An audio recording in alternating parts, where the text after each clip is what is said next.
The president-elect began day 4 of his Hawaiian vacation at the gym of a nearby military base. Meanwhile, the internal review of his transition team shows limited contact between Obama's staff and embattled Illinois Governor Rod Blagojevich's office. The 3.5-page report says Obama himself had no contact with the governor, but incoming White House Chief of Staff Rahm Emmanuel did have 1 or 2 phone calls with Blagojevich. In one call, he pushed close Obama advisor Valerie Jarrett for the Senate seat before he knew she had decided instead to work for Obama in the White House. Emmanuel later relayed to the governor's chief of staff, John Harris, over the course of 4 or 5 calls, the names of 6 people that Obama thought should be considered for the Senate seat. But in a call discussing the report today, 2 Obama officials said they were fine. All these conversations were completely innocent. They were completely appropriate. No one was approached with any kind of deal. The report largely, entirely exonerates President-elect Obama.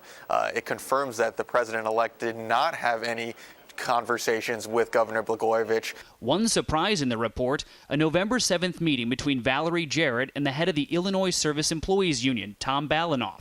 He told her the governor was considering Jarrett for the Senate seat and wondered if Obama would consider the governor for a cabinet position. It's not clear if the union official was trying to make a deal, but Jarrett dismissed the idea as, quote, ridiculous. That may be why prosecutors say the governor said this on FBI wiretaps. They're not willing to give me anything but appreciation. Bleep them. For the first time today, we learned federal attorneys interviewed the president-elect, Valerie Jarrett, and Rahm Emmanuel late last week. The Obama report was compiled from memory, not from phone recordings, and was prepared by lawyers for the transition. So far, Obama's team has refused requests from the media to release emails or notes of contacts with Blagojevich's office, saying there aren't any.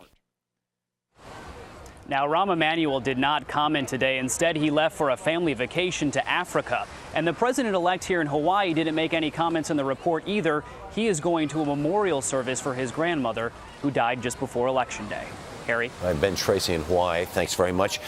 Jeff Greenfield is our senior political correspondent. And the question a lot of people say this evening, now that this report has been released, is this it then? There's certainly nothing in the report that should stir up controversy, but you're dealing, I think, with an extraordinarily cynical political electorate, particularly when it comes to Chicago people.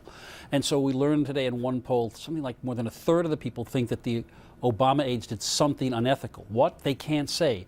But that's their biggest problem, is that the surrounding disgust with these tapes has kind of had a fallout that they're going to have to work hard, I think, to just eliminate despite this report. Right. The fact is, though, that they had to have permission from the special prosecutor to go ahead and release this.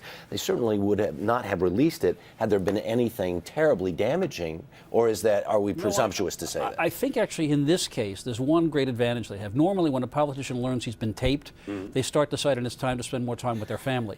In this case, because Blagojevich was being taped back in October, these phone conversations, such as they are, exist on tape, and it's not going to be a he said situation. In the words of a sportscaster we all know, they can go to the audio tape and say, look, you have Blagojevich obscenely telling his people we weren't offering him anything. So I think that is the best advantage they have. Jeff Greenfield, thanks so much.